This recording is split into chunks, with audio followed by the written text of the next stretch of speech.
Les damos la bienvenida a esta interesante, ¿cierto?, charla que vamos a estar revisando el día de hoy, relativa a fisiopatología de la deglución, un concepto bastante interesante y bastante amplio a la vez, por el cual hemos decidido también integrar una serie de profesionales en el Congreso que nos permitirá analizar este componente desde diversas dimensiones. Entre ellos, tenemos la participación de Brooke Richardson con una interesantísima presentación relativa a la respuesta sistémica ante la presencia de alteraciones de la deglución. Una presentación muy interesante desde el punto de vista del análisis del contexto patológico en el adulto mayor. Estará participando Hidetaka Wakabayashi con una interesantísima presentación relativa a disfagia sarcopénica. De forma conjunta, tenemos también a José Carlos Fernández, quien estará hablando de enfermedad de Parkinson y todos estos componentes asociados a la evaluación e intervención. También estará desde Brasil Débora Queilla hablando también, ¿cierto?, desde la perspectiva del cáncer de cabeza y cuello. Y obviamente tenemos también a Rodrigo Trujillo de Chile, que va a estar participando con una interesante presentación relativa a trastornos de la deglución asociados, ¿cierto?, a alteraciones psiquiátricas, una temática bastante interesante. Y obviamente, desde el punto de vista, ¿cierto?, de la contingencia actual, estará participando José Ribamar y de forma conjunta, desde Argentina, Valeria Ton, quienes nos estarán hablando acerca de COVID y, ¿cierto?, disfagia, la presencia y la interrelación entre la presencia de trastornos de la deglución asociado a COVID-19. Es decir, tenemos una gran cantidad, ¿cierto?, de autores que van a estar participando. Podríamos agregar también a algunos de los integrantes de nuestro equipo que van a estar participando también con algunas presentaciones relativas también a temáticas como las que vamos a estar viendo el día de hoy, o el profesional Luis Riquelme, quien también hará una interesante presentación en torno a usuarios con demencia, la caracterización, ¿cierto?, de la fisiología deglutoria en usuarios con este tipo de alteraciones.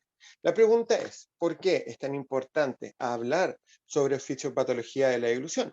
Y básicamente la respuesta está en estos mismos modelos de intervención clínica actuales, como los modelos centrados en la práctica basada en la evidencia.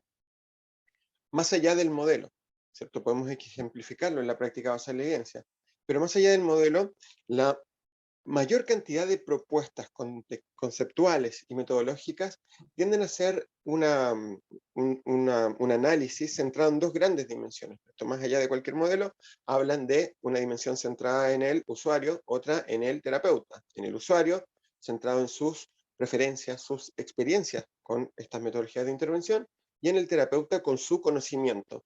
Desde el modelo relativo a la práctica basada en la evidencia, este conocimiento, obviamente, asociado al terapeuta, se establecen cuatro pilares: el conocimiento de la patología de base, la solidez teórico y práctica, el conocimiento de las bases conceptuales y metodológicas de todos, ¿cierto?, los mecanismos de intervención, y la evidencia, el trabajo con la mejor evidencia disponible en torno a cada una de estas estrategias, ¿cierto? Entonces, cuando hablamos de estos cuatro pilares, uno de ellos, y creo yo un componente muy importante y fundamental, es el conocimiento de la patología de base. Ahora, ¿cuál es el problema con esto? El conocimiento de la patología de base tiene, ¿cierto?, implícito una gran cantidad de conceptos, de conocimientos, de componentes que tenemos que estar integrando. Cuando nosotros pensamos en esto, el conocimiento de la patología de base involucra, al menos desde una perspectiva macro, que nosotros tengamos un adecuado manejo de las vías de control neuromuscular de una función, de los componentes estructurales asociados, de los componentes musculares, las cadenas musculares, cómo interactúan esta musculatura, las unidades funcionales en las cuales se encuentran inmersos. Tenemos unidades funcionales asociadas al control postural global, tal como ocurre con la pelvis, tronco, cintura escapular; unidades funcionales estomatognáticas, como las que describe Norma Chavaro: unidad cráneo cervical, cráneo mandibular, craneofacial, velofaringia, lengua oídea, o podríamos incluir también los mecanismos de control del complejo oído-laringio.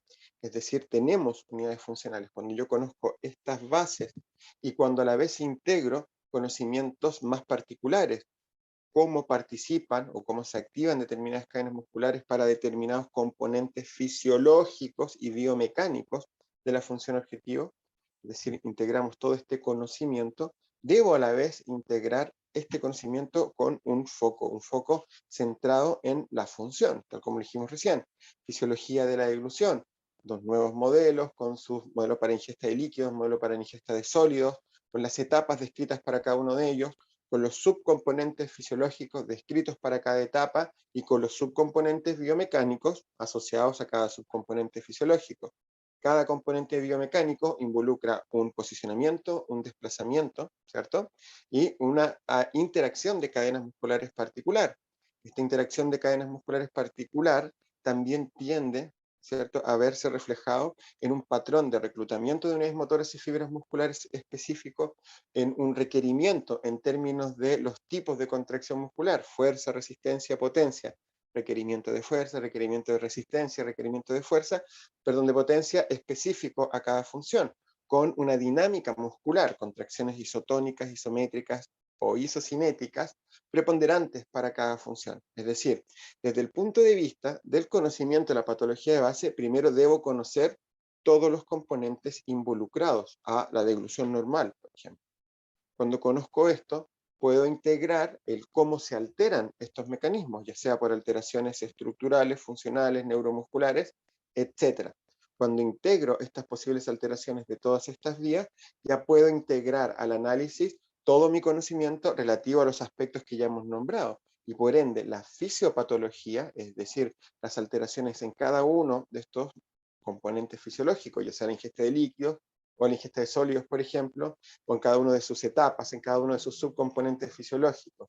Las alteraciones de estos elementos, obviamente, nos conducen a alteraciones biomecánicas, las cuales tienen relación con alteraciones en estas cadenas de control muscular.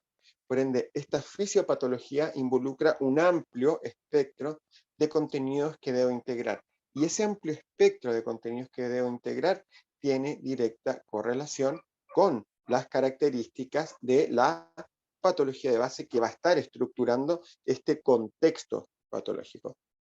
Por eso es tan importante hablar de fisiopatología, por eso es tan importante hablar sobre los distintos tipos, ¿cierto?, de alteraciones que pueden cursar con trastornos de la deglución y que pueden conducir, ¿cierto?, a la presencia de manifestaciones clínicas a nivel de cualquiera de sus etapas, ¿cierto?, en cualquiera de sus componentes o cualquiera de los subtipos de ingesta. Pero para esto tengo que tener este conocimiento de base. Cuando conozco la deglución normal, desde todos estos planos, desde los mecanismos de control, hasta la fisiología, hasta la biomecánica, incluyendo los tipos de contracción muscular, puedo entender de mejor forma cómo se alteran estos mecanismos ante determinadas patologías. En las presentaciones siguientes, en las semanas siguientes, vamos a hablar ya de forma particular sobre algunas alteraciones, como la disfagia sarcopénica, como la disfagia, los trastornos de la deglución asociados, ¿cierto?, a la presencia de cáncer de cabeza y cuello. En el día de hoy, ¿qué es lo que vamos a hacer? Vamos a hacer un análisis bastante interesante, un análisis macro, en el cual vamos a integrar, ¿cierto?, posibles análisis, vamos a integrar este sistema, este mecanismo de análisis basado o mediado por la práctica basada en la evidencia para orientarlo hacia estos análisis de patologías de base y de manifestaciones clínicas, las cuales tienden a verse muy bien ejemplificadas en este análisis dicotómico entre la presencia de alteraciones de índole neurológica que tienen relación con la presencia de espasticidad, es decir, lesiones de la motoneurona superior versus lesiones subcorticales que cursan con rigidez desde el punto de vista de las manifestaciones clínicas, es decir, desde análisis de la patología de base, desde la solidez teórico-práctico, la especificación de componentes mediante este análisis basado en la práctica basada en la evidencia tiende a ser bastante ejemplificador. Y como sabemos que una de las principales etiologías, ¿cierto?, asociadas a la presencia de alteraciones disflutorias, que como lo constituyen las alteraciones de índole neurológica, básicamente tomamos este ejemplo ya que constituye un evento de alta frecuencia en la práctica clínica. Lo integraremos también con un pequeño análisis comparativo con la disfagia sarcopénica, donde veremos desde estas tres aristas, ¿cierto? Tres distintos componentes asociados a alteraciones deglutorias, cómo se analiza, cómo se evidencia, cómo se manifiesta y cómo podemos ir integrando estos modelos. Esto es básicamente lo que nosotros hemos venido, ¿cierto? Hemos tenido preparado para el día de hoy.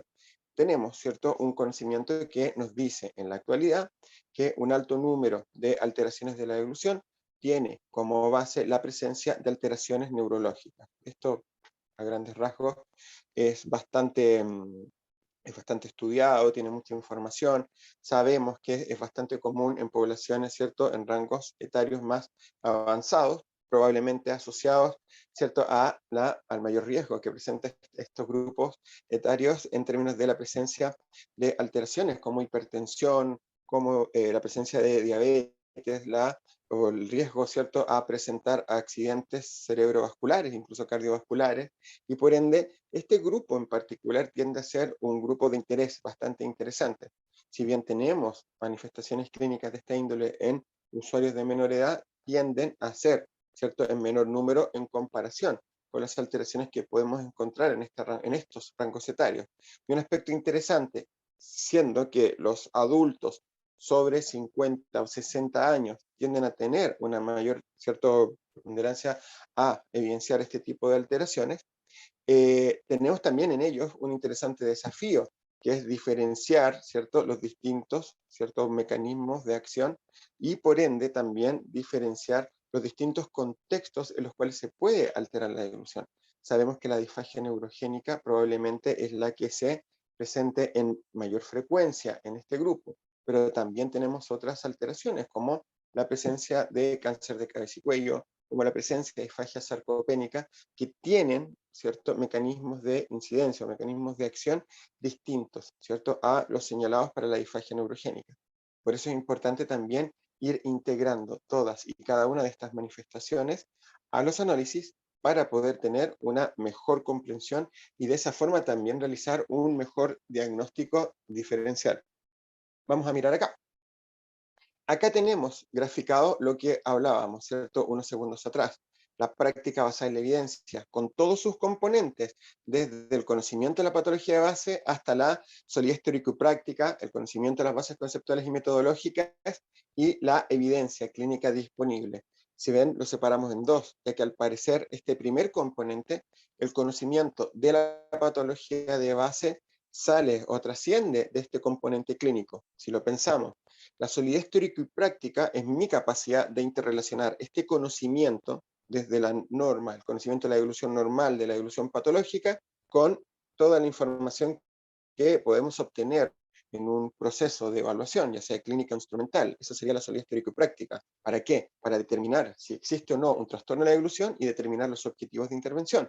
Una vez que tengo los objetivos de intervención, debo seleccionar estas estrategias de intervención, es decir, debo integrar este conocimiento relativo a las bases conceptuales y metodológicas de las estrategias de intervención para seleccionarlas, pero a la vez debo seleccionarlas con la mejor evidencia disponible. Entonces, estos tres componentes, desde la solidez teórico-práctica hasta la evidencia clínica o el uso de la mejor evidencia clínica disponible, tiene relación ya con un componente metodológico asociado al proceso clínico. El conocimiento de la patología de base, si bien tiene relación, es un componente que trasciende de este proceso, viene de mucho antes, que involucra nuestro conocimiento, donde debemos integrar todos y cada uno de estos componentes, sistemas de control neuromuscular, unidades ciertos funcionales asociadas, tanto del control postural como del sistema estomatognático, las interrelaciones existentes entre todas estas unidades funcionales, los componentes musculares asociados, la fisiología biomecánica de la devolución, integrar estos elementos, determinar los patrones particulares de participación de estas cadenas musculares, cómo se contrae la musculatura para participar de esta función. Una vez que integro esto, debo analizar y debo integrar, ¿cierto?, este conocimiento de base, cómo se alteran estos mecanismos. Y acá es donde entra mi conocimiento de los distintos subtipos de disfagia neurogénica, de las posibles alteraciones dilutorias asociadas a cáncer de cabeza y cuello, la presencia de disfagia sarcopénica o de alteraciones, ¿cierto?, de patologías de otra índole.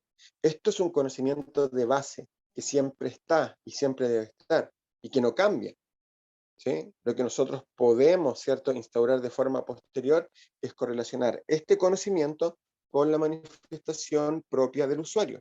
Cuando yo evalúo al usuario, determino cómo este componente alterado se manifiesta de forma particular en este sujeto, donde hay un aspecto bastante interesante. Tenemos que ir evaluando qué es lo que ocurre, cómo se manifiesta. Podemos tener una imagen, ¿cierto?, de cómo esta posible alteración, tal como ocurre, y lo vamos a ver el día de hoy, con la disfagia neurogénica y específicamente con alteraciones de la motoneurona superior, que cursan con espasticidad, tienden a representar una incidencia funcional sobre componentes musculares, ¿cierto? Que es un análisis muy tradicional, bastante similar en todos los sujetos. Básicamente, las alteraciones de la motoneurona superior y la espasticidad siempre afectan los mismos músculos de la misma manera, siempre ocurre lo mismo.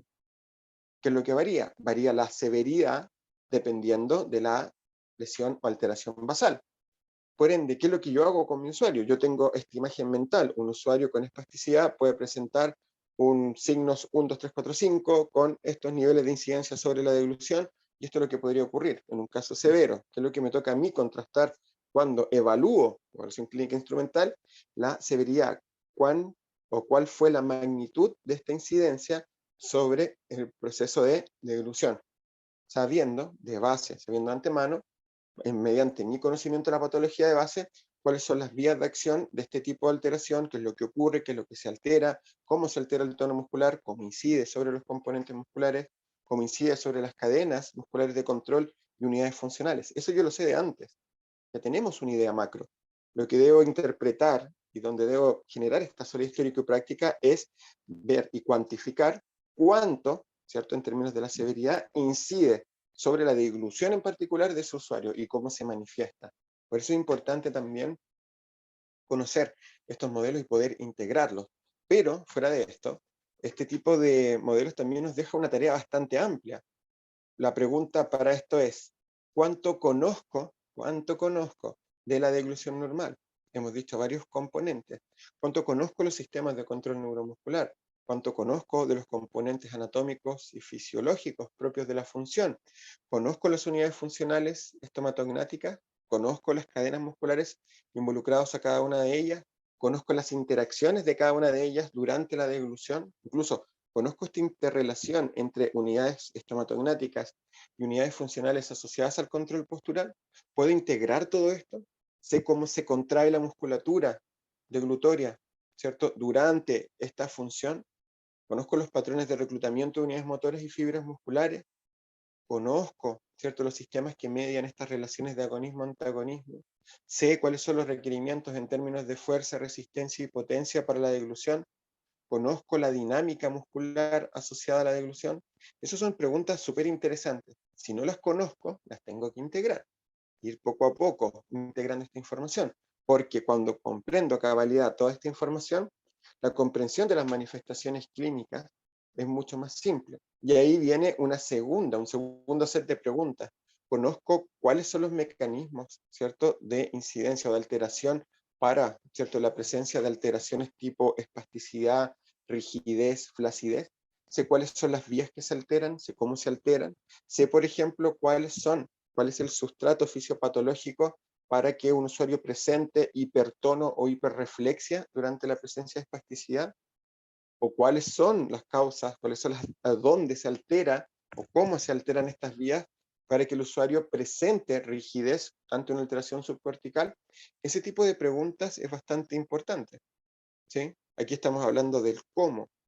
Conozco los signos clínicos, perfecto. Y si conozco los signos clínicos de cada uno de ellos, sé cómo inciden sobre las cadenas musculares de control postural y por ende las unidades funcionales asociadas al control postural, sé cómo inciden sobre las unidades funcionales estomatognáticas y sobre su musculatura involucrada. Esas preguntas son las que tengo que tener y obviamente ejemplifican esta aseveración que hicimos al principio. Detrás del conocimiento de base tenemos una gran cantidad de conocimiento que está implícito, que no se explicita, es solo un rótulo, es solo un título para una gran cantidad de componentes. Y por ende, cuando nosotros pensamos en eso, estamos planteándonos un desafío bastante importante. Y esa es básicamente la gran pregunta que debemos responder. ¿Conocemos?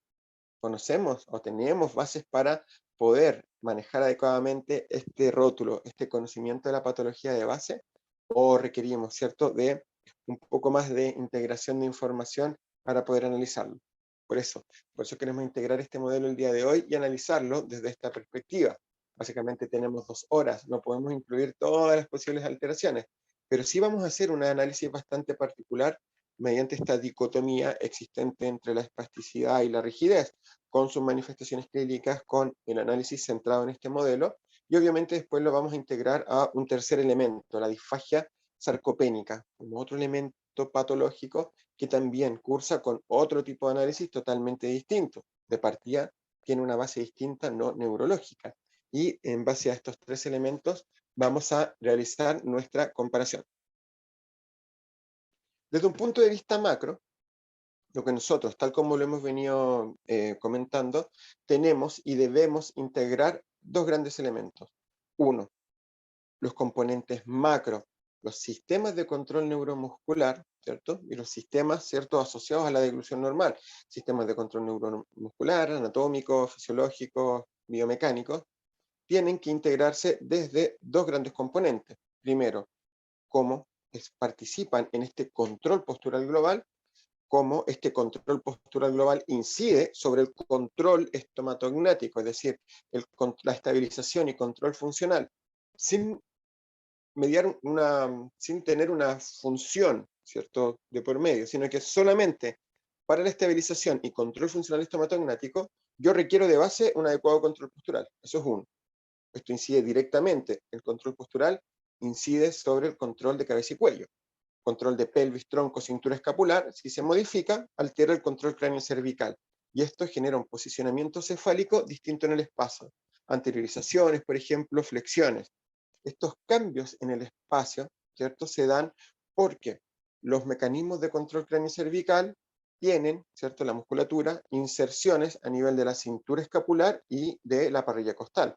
Por ende, si yo no tengo control y estabilización pélvica, pierdo estabilización, ¿cierto?, para la musculatura abdominal, que se inhibe. Al inhibirse, pierdo control de tronco. Si pierdo control de tronco, se pierde control de la cintura escapular, hombros anteriorizados, en algunos casos en elevación, etc.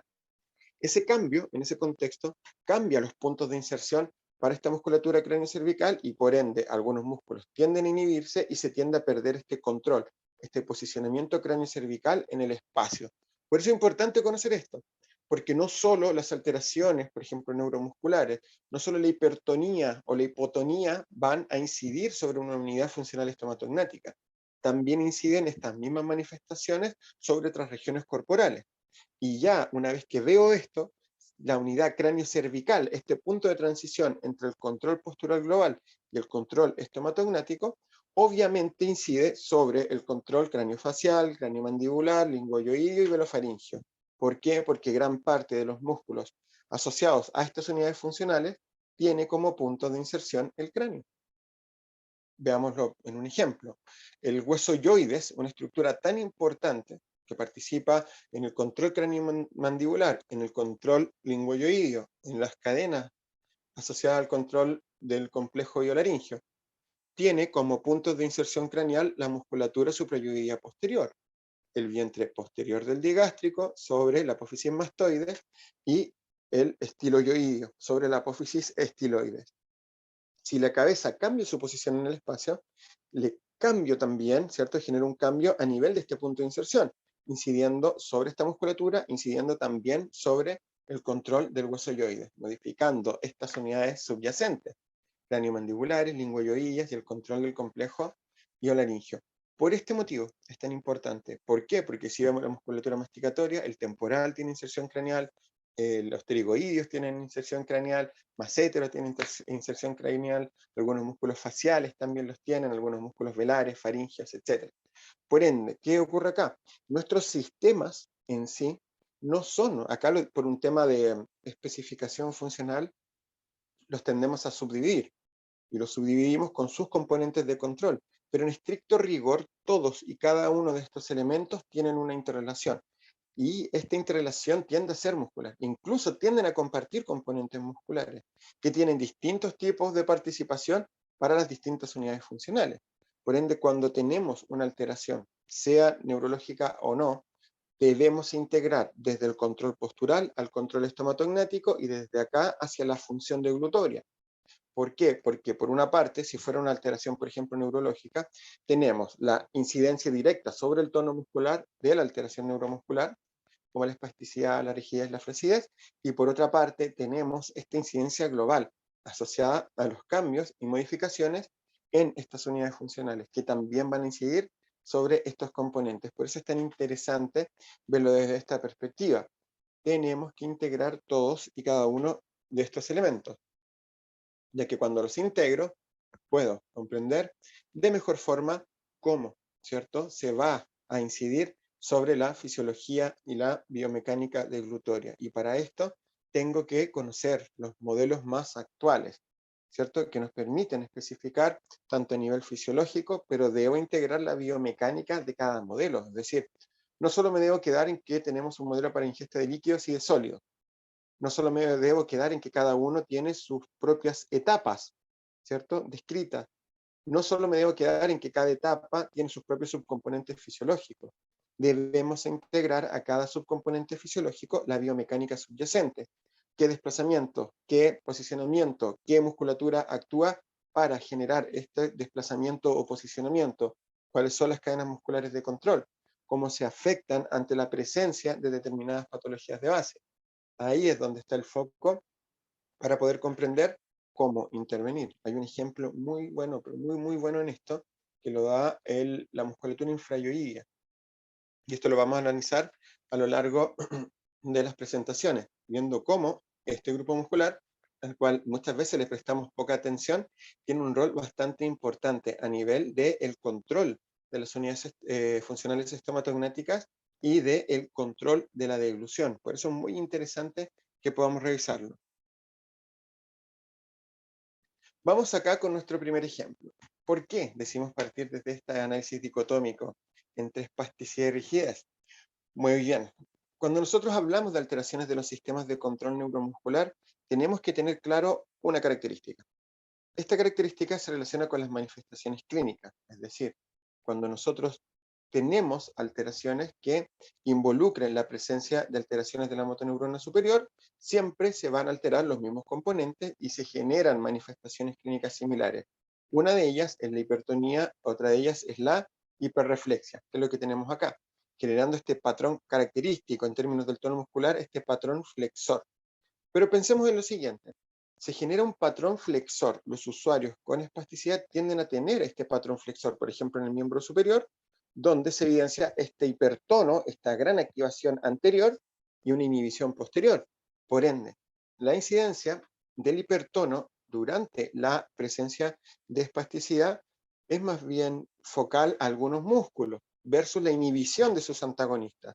Se activa la musculatura anterior para este patrón flexor, se inhibe la posterior.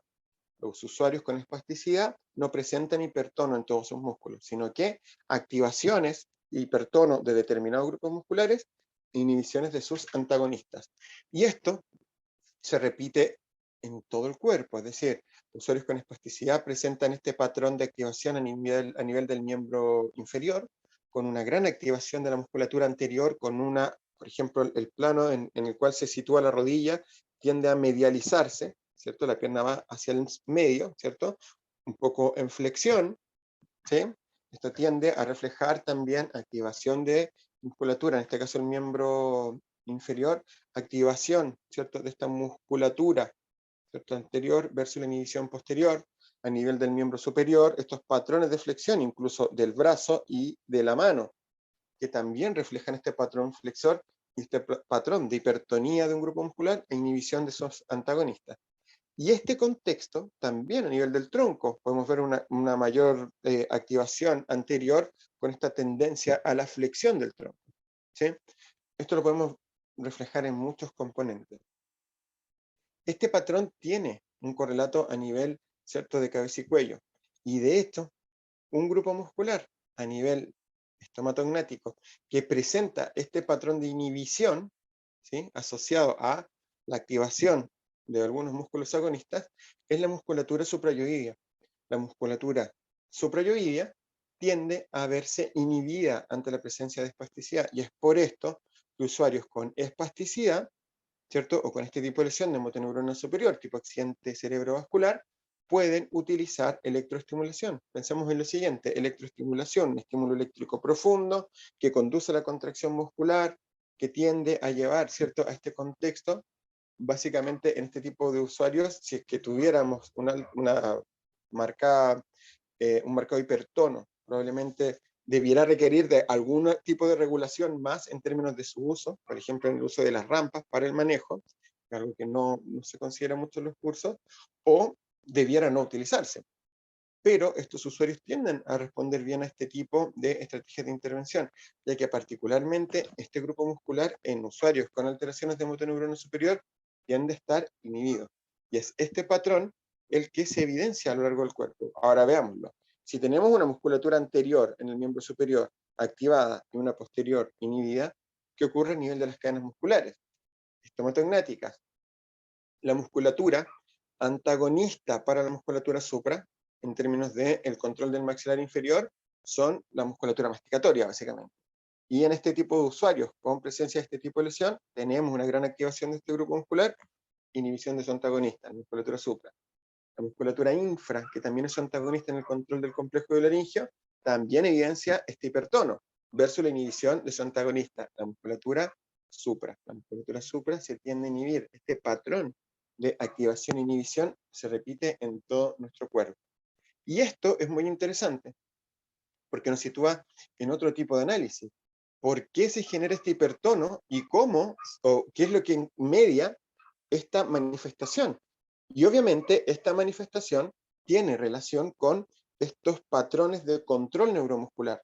Es decir, si estamos, ¿cierto?, presentando y estamos refiriendo a la presencia de espasticidad e hipertono asociado a la presencia de espasticidad, hablamos habitualmente de la presencia de hipertonía e hiperreflexia.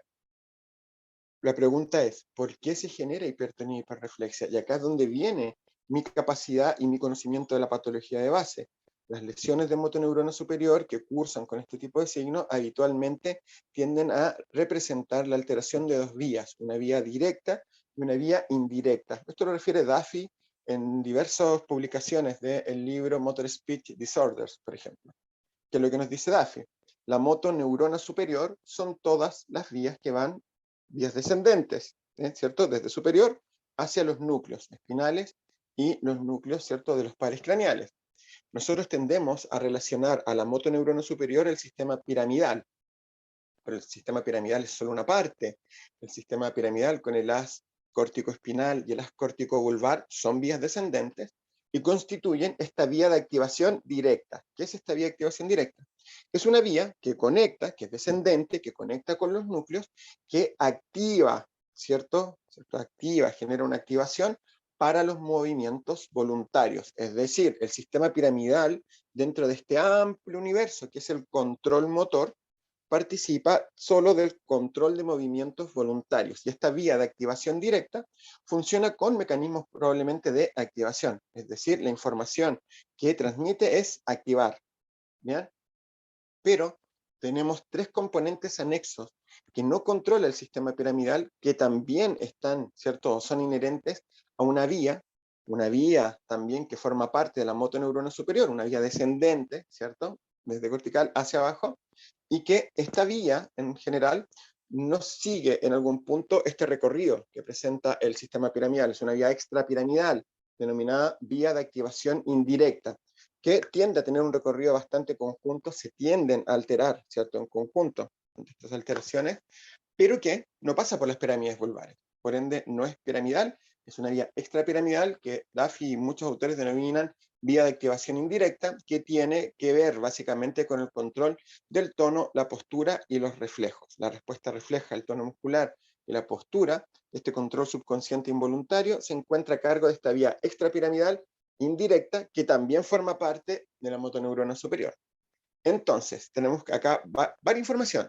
Motoneurona superior, estas vías descendentes que van a los núcleos.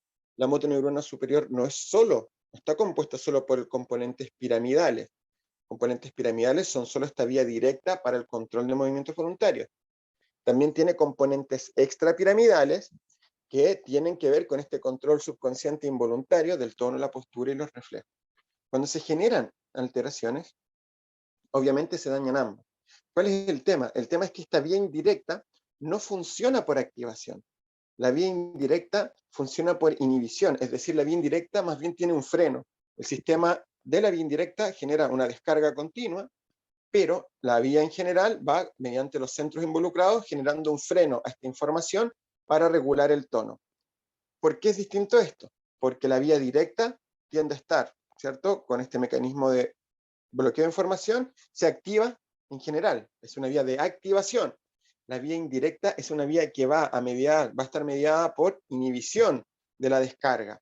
Cuando nosotros generamos alteraciones en la motoneurona superior, obviamente los usuarios debutan con una gran debilidad, pero en el paso del tiempo, rápidamente empiezan a evidenciar el hipertono y la hiperreflexia. ¿Por qué? Porque al hablar de hipertono e hiperreflexia, ¿cierto? Estamos hablando ya de estos componentes de respuesta continua. ¿Y qué es lo que se pierde? Se evidencia hipertono e hiperreflexia por esta pérdida en la inhibición que ejerce la vía de activación indirecta. Al perder esta inhibición, obviamente el sistema genera una descarga continua y excesiva, y esto conduce a esta respuesta refleja exacerbada y a este aumento del tono muscular, el cual se evidencia obviamente en el reposo, ¿sí? Tono muscular, hiperreflexia, tienden a tener estas características y cada vez se ven acompañados de esta inhibición también asociado a la respuesta o al control de movimientos voluntarios. Por ende, cuando hablamos de esto, tenemos que ir diferenciando el tono muscular, del control postural, del control de movimientos voluntarios. Cada uno tiene sus vías, tienden a alterarse de forma conjunta, pero tenemos que entender cómo se genera esto. Y aparte de esto, ya abajo, en el arco reflejo, tenemos los mecanismos de inervación recíproca. La inervación recíproca son los mecanismos que me permiten regular la relación de agonismo-antagonismo.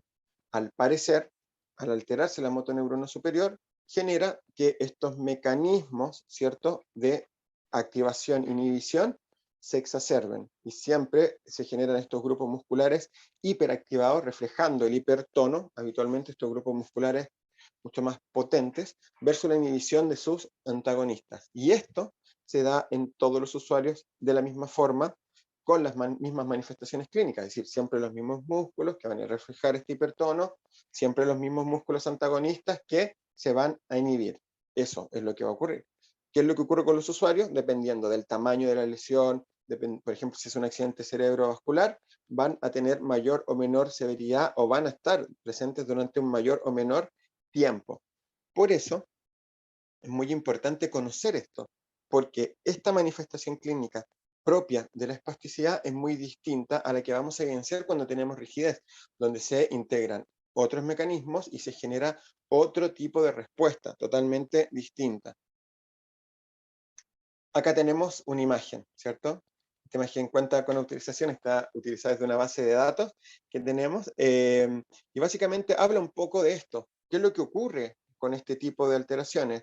Hipertonía, hiperreflexia, más bien el hipertono, patrón flexor, miembro superior, miembro inferior, tronco, cintura escapular. Si bien acá no se aprecia muy bien, pero la imagen podemos ver que la cintura escapular ya evidencia ciertos patrones, por ejemplo, de anteriorización y de activación también de la porción descendente del trapecio y el hipertono. Teníamos también incidencias sobre los componentes estomatognáticos. Desde el control postural ya existe una incidencia sobre el control craniocervical y por el mismo hipertono se tiende a presentar también cierta incidencia sobre la musculatura asociada.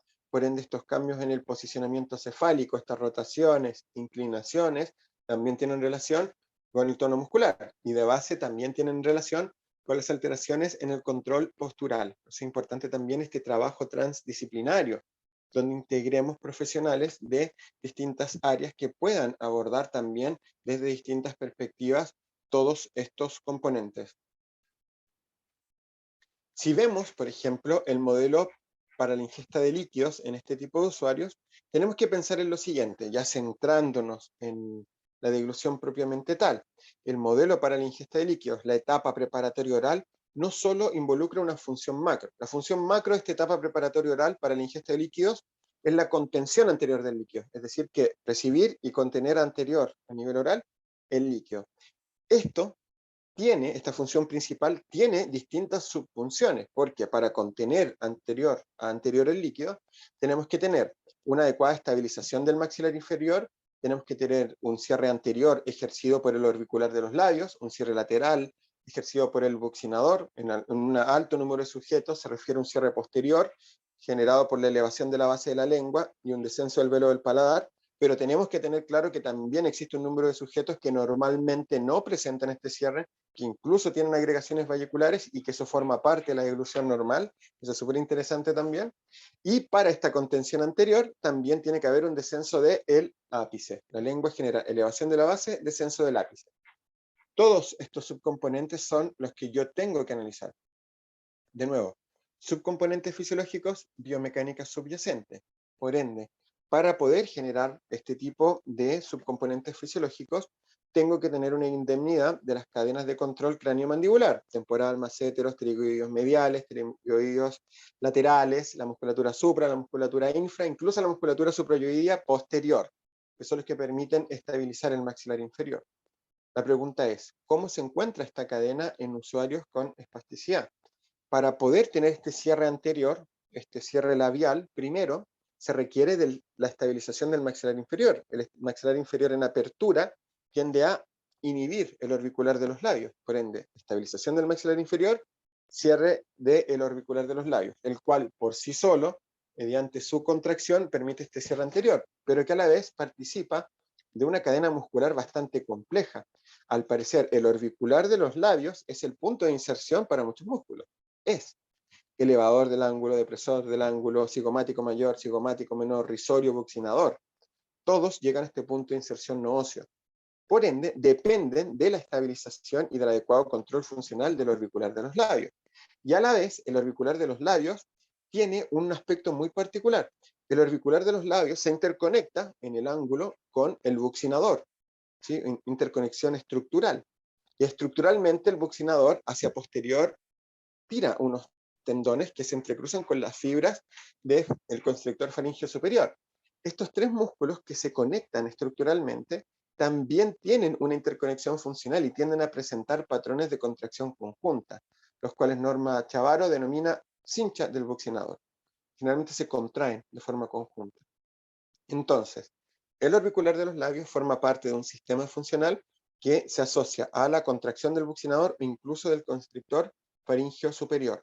Por ende, en esta etapa preparatoria oral, la sola estabilización del maxilar inferior y cierre anterior ejercido por el orbicular de los labios propicia esta contracción del buccinador, que a la vez tiende a generar este cierre medial, evitando la acumulación de líquidos en los costados, e incluso podríamos decir activa de forma muy temprana el constrictor faríngeo superior. Acá, biomecánica y integración de cadenas musculares de control. Sigamos, la musculatura asociada al cierre posterior obviamente incluye el velo del paladar. Esto no se da en todos los sujetos. Tenemos un 10 o un 20% de sujetos que no presenta este cierre posterior, eso lo sabemos, pero cuando ocurre este cierre tiene relación con el descenso del velo del paladar, es decir, la musculatura velar asociada al descenso y a la elevación de la base de la lengua, como la ejercida por el músculo palatogloso, que tiende a generar esta elevación. Pero acá tenemos un análisis muy interesante, ya que la elevación de la base también depende de la inhibición de los mecanismos de descenso de la base. Esos mecanismos de descenso se encuentran mediados por la contracción de la musculatura infrayoidea, que tira, tracciona y fija el hueso yoides, dando punto fijo para la musculatura lingual posterior, como el hilo gloso, que se contrae el hueso yoides y tracciona hacia atrás y hacia abajo. Por ende, cuando yo hablo de esta musculatura y de este ascenso de la base de la lengua, estoy hablando de que la musculatura infra se inhibe, se libera el yoides, el palatogloso, por ejemplo, actúa y tracciona hacia arriba y eleva la base. Nuevamente, ¿qué ocurrirá con estos músculos cuando los analizamos en este contexto asociado a la dilución en un usuario con alteración de la motoneurona superior y presencia de espasticidad? Y esta elevación obviamente de la base va acompañado del descenso del ápice. Ese es un análisis exhaustivamente preciso de la deglución en etapa preparatoria oral, durante la ingesta de líquidos. Veamos, ¿qué ocurre con esto? Los usuarios que presentan este tipo de alteraciones, habitualmente en el contexto de la presencia de espasticidad tenemos que integrar algo.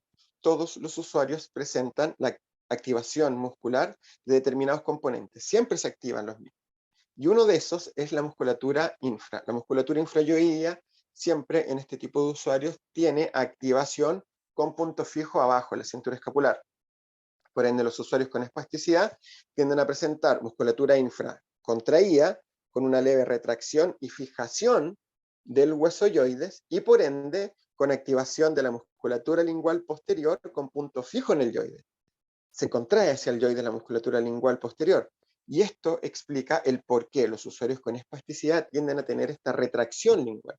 La retracción lingual o la retracción y lateralización se debe a que durante la presencia de espasticidad, la musculatura lingual global tiende al hipertono, pero también la musculatura infra, fijando el yoides. Y por ende, cuando es un contexto bilateral, se contrae la infra, fija el yoides, y toda la musculatura lingual posterior se contrae hacia el yoides y retrae la lengua. Una lengua que a nivel macro también está presentando hipertono. Cuando es unilateral, obviamente se genera este patrón de retracción, pero hay una contracción hacia el lado, ¿cierto? Mayor hacia el lado afectado, y por ende se desvía también. ¿Por qué esto es importante? Porque tenemos que ir pensando qué ocurre con estos usuarios. Pues bien, usuarios con espasticidad, gran activación de la musculatura masticatoria, inhibición supra, activación infra. Por ende, el maxilar inferior tiende a estar, ¿cierto?, en este patrón de cierre, en algunos casos con un sobrecierre que puede conducir incluso a bruxismo, ¿sí? Activación de temporales, masséteros, pterigoideos mediales, por ejemplo, que serían los que estarían participando en esta función. En este tipo de usuarios también se inhibe la musculatura supra, se activa la musculatura infra, e incluso algunos usuarios compensan con contracciones de la musculatura suprayoidea posterior, generando cierto patrón de fijación del complejo biolaringio en descenso y una leve retracción. Es un descenso y retracción, que es más bien la sensación que muchos usuarios con alteraciones severas también refieren.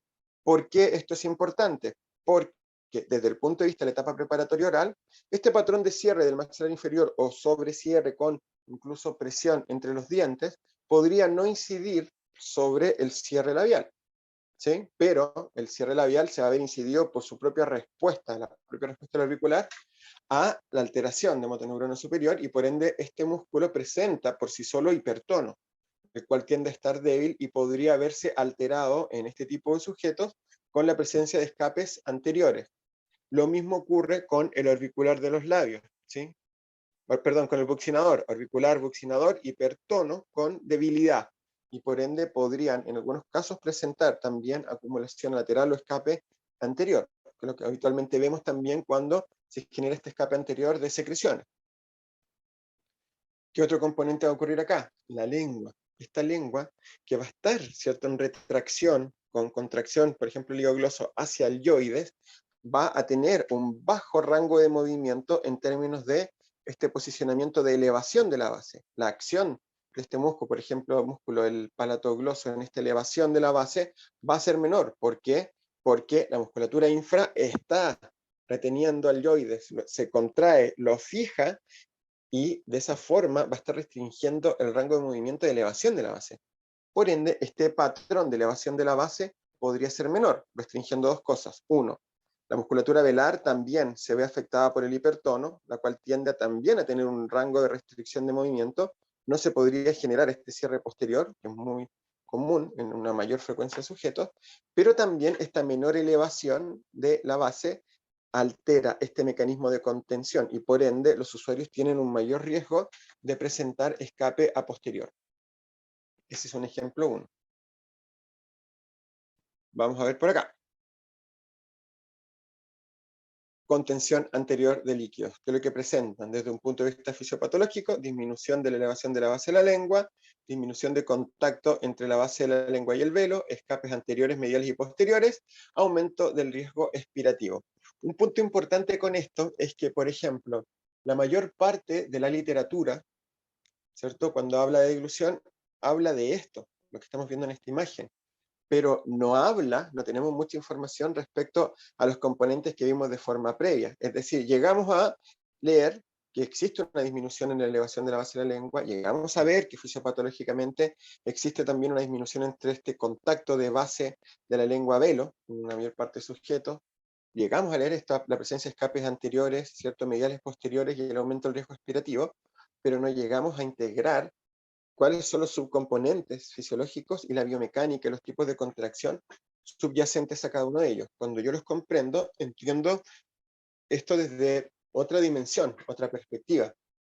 Por ejemplo, si yo me sitúo en el análisis que hemos realizado recién, me doy cuenta que un aspecto súper importante es la musculatura infrayoidea. ¿Por qué? Porque si libero, ¿cierto? Si libero el hueso yoides, voy a permitir que la lengua participe de estos mecanismos de acción. Esto es un ejemplo dentro de todo lo que podría intervenir. Por ende, un objetivo muy importante para mí en un usuario con este tipo de alteración probablemente sea inhibir la musculatura infra para liberar el hueso yoides, para favorecer la acción lingual, tanto en esta protección posterior como en la contención anterior del líquido. Podría ser un muy buen objetivo, de forma conjunta a la estabilización del tono muscular facial, por ejemplo, y de los otros componentes. Pero ahí tenemos un ejemplo de cómo esto nos puede servir. ¿Por qué? Porque bajo esta perspectiva yo me puedo quedar con la imagen de que en realidad este usuario tiene hipertono y que tengo que inhibir el tono, probablemente de la musculatura masticatoria, el tono labial o inhibir el tono de la musculatura lingual. Pero probablemente esta inhibición de la musculatura lingual se vea más favorecido por un trabajo centrado inicialmente o de forma conjunta en la musculatura infra, que al inhibirse, al liberar el hueso yoides, libera la lengua. Esto también conduce a cierto patrón de inhibición, y lo cual se vería también beneficiado por la inhibición directa de la musculatura lingual. Cambia la perspectiva cuando integro la biomecánica y los componentes, la interacción de componentes musculares asociados a la función de glutorio.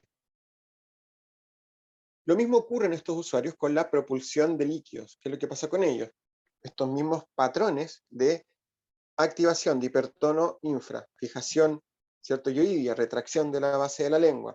La propulsión de líquidos, la etapa oral de líquidos, obviamente requiere de ciertos componentes. ¿Qué es lo que requiere? Para la propulsión se requiere la estabilización del maxilar inferior nuevamente, cierre anterior, cierre lateral, y se requiere que la lengua cambie su posición, desciende la base, adelanta y eleva el ápice, presión isométrica contra el paladar duro, posteriorización de esta presión isométrica y una finalización en retracción. Por ende, en este tipo de usuarios, ¿qué es lo que va a ocurrir? Este paso desde la elevación de la base a la elevación del ápice ya está restringido por una musculatura infra con hipertono, con fijación, ¿cierto? Y retracción del hueso yoides, una lengua que está descendida y en posición posterior, que obviamente tiene una restricción en este rango de movimiento para elevarse y para contactar, que a la vez tiene las propias restricciones del hipertono a nivel lingual, y por ende la presión isométrica es menor. ¿Por qué esto es importante? Porque esta presión isométrica es la que finalmente se posterioriza y da esta presión inicial de flujo, ¿sí? Se disminuye la presión de flujo. ¿Por qué? Porque la lengua se adelanta menos, se eleva menos y presiona con menos fuerza. Esto también es interesante porque tenemos un patrón de contracción conjunta entre la presión isométrica contra el paladar y la contracción suprayoidea. De hecho, estas contracciones son directamente proporcionales. Por ende, un usuario con espasticidad va a presentar menor rango de movimiento y por ende menor anteriorización, menor elevación del ápice, menor presión lingual contra el paladar duro, y la presión de flujo a posterior va a ser menor o va a tener también un menor control de la propulsión. Y nuevamente, ¿dónde estaría la solución acá? Más allá de los componentes macro de base, lo importante acá sería liberar la lengua, liberar la estructura iolingual. Por ende, la inhibición infra vuelve a tomar una gran relevancia. Es interesante este punto de vista. Y obviamente acá tenemos que ir integrando, ¿cierto? Estos componentes faringeos de inicio temprano. Ya hablamos de ellos. Recordemos, la cincha del buccinador, al parecer esta activación del constrictor faríngeo superior es bastante temprana por esta contracción conjunta de la cincha del buccinador. tenemos patrones de contracción suprayoideos asociados a la presión isométrica de la lengua contra el paladar duro. Otro componente de inicio bastante temprano, previo a la respuesta refleja. La retracción de la base de la lengua inicia al final de las etapas orales, esto para líquidos o para sólidos. Por ende, todos estos componentes que al parecer son preactivaciones antes de la respuesta refleja, se verían alterados, y probablemente la respuesta refleja parte desde un nivel más bajo, ya que de forma normal hay componentes como el constrictor faríngeo superior, como la musculatura suprayoidea o incluso la musculatura asociada, los componentes asociados a la retracción lingual, y ya se están activando de forma previa, como parte de la finalización de estos movimientos voluntarios. Y cuando llegamos ya en este nivel previo, ¿cierto?, de contracción, esto probablemente favorece que la ejecución refleja sea más efectiva. Pero si esto incide, si la patología de base incide sobre este patrón de contracción, estos componentes van a tener un menor nivel de contracción y la respuesta refleja va a partir desde más abajo, con un nivel, ¿cierto?, de requerimiento un poco más amplio. Por ende, también se verían afectados estos componentes.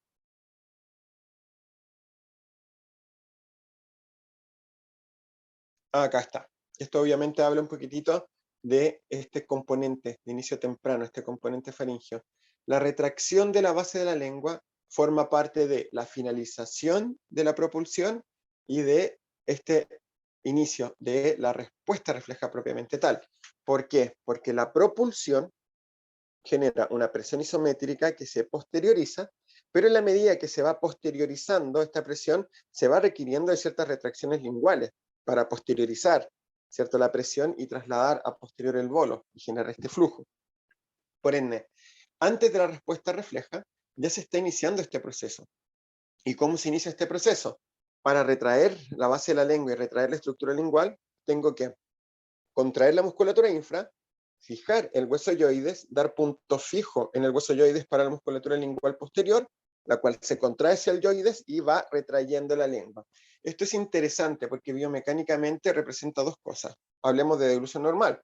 La lengua pasa de inhibición infra, liberación yoidea para la presión isométrica, a una progresiva contracción infra y fijación isométrica que va a permitir esta finalización de la etapa oral en retracción de la base de la lengua. Eso desde lo fisiológico biomecánico.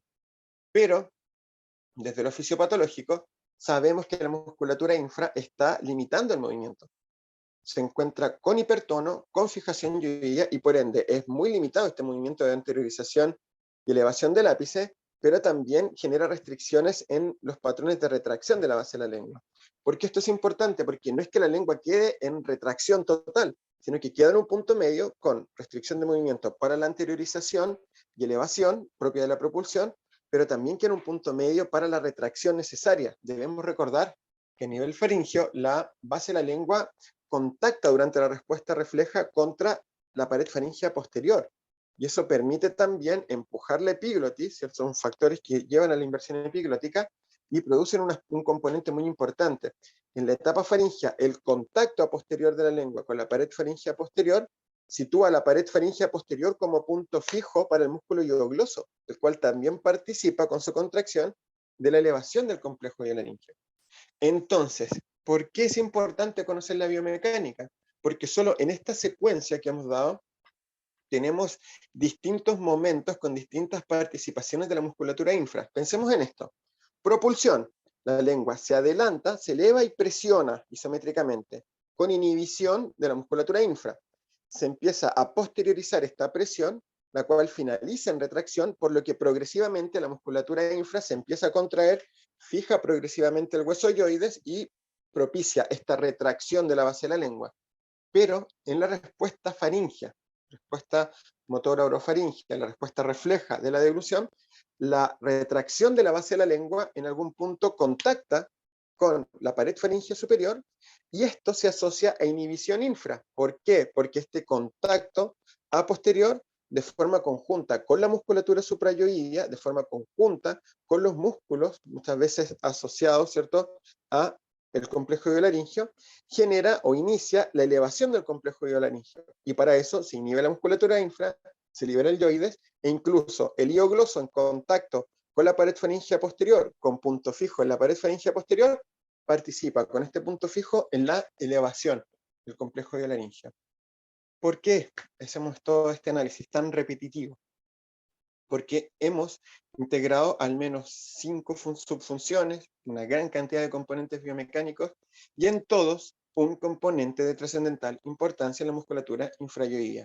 Hagamos una tarea, miremos, busquemos en los libros las estrategias de intervención y veamos cuántas de ellas hablan de intervenir la musculatura infrayoidea.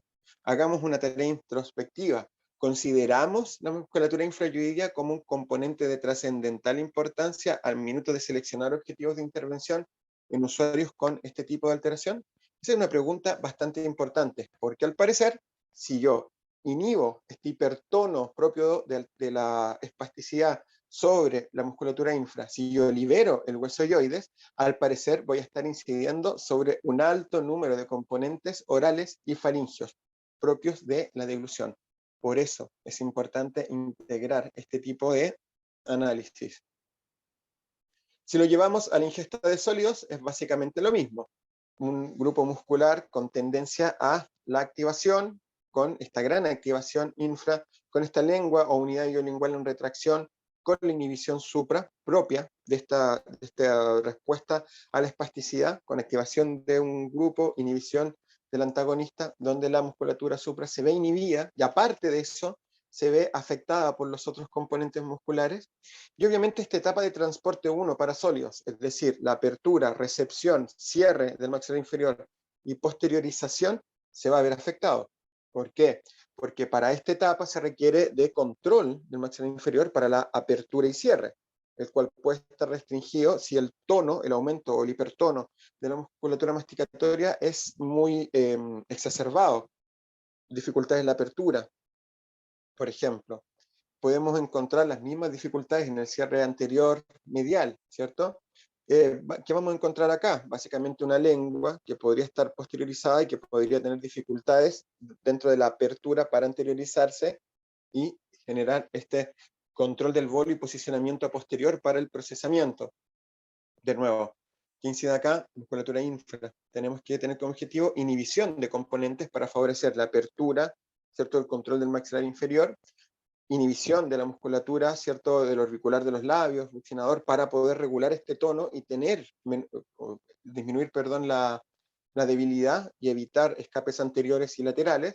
Y sobre todo, debemos inhibir la musculatura infra, ¿cierto? Para liberar el hueso yoides, liberar la estructura iolingual y a la vez inhibir la musculatura lingual. Es interesante acá como podemos verlo desde este punto de vista. Ya más centrado en ya la intervención, porque ya hemos hecho el análisis de forma previa.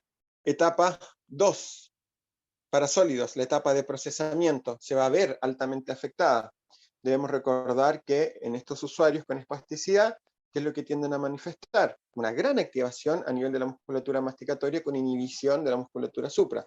Por ende, hay o existe una tendencia a un patrón de cierre, incluso un sobrecierre con presión y bruxismo en algunos casos, y obviamente este patrón va a manifestarse en una restricción de movimientos a nivel masticatorio. Debemos recordar que el maxilar inferior no solo se desplaza en el plano vertical, no solo es ascenso y descenso. La masticación son movimientos en todos los planos. Y estos movimientos en todos los planos involucran elevación, descenso, lateralizaciones, protrusiones, retrusiones, movimientos deductivos o circulares para la masticación propiamente tal.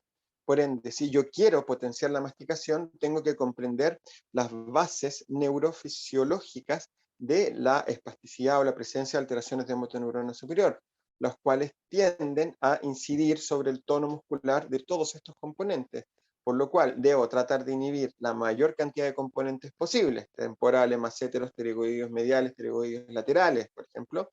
Debo inhibir la musculatura infra y debo activar la musculatura supra para regular estas cadenas musculares de control, liberar la unidad craniomandibular y facilitar este trabajo directo. ¿Por qué?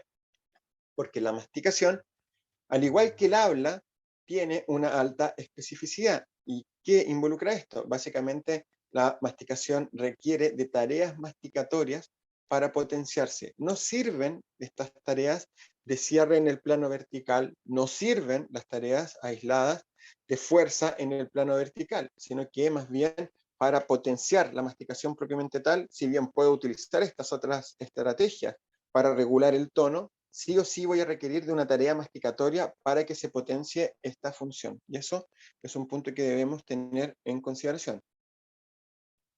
Y finalmente la etapa de transporte 2, que se va a ver afectada de la misma forma que lo vimos, ¿cierto? O tal cual como lo vimos en la ingesta de líquidos. Esta disminución en los rangos de movimiento, esta disminución en la presión isométrica, la disminución en la presión de flujo, que nuevamente tiene como personaje, ¿cierto?, principal a la musculatura infra, un elemento que debemos considerar. Y si nos vamos ya a la biomecánica faríngea en este tipo de usuarios, tenemos primero que recordar un componente. Componentes faringios de inicio temprano.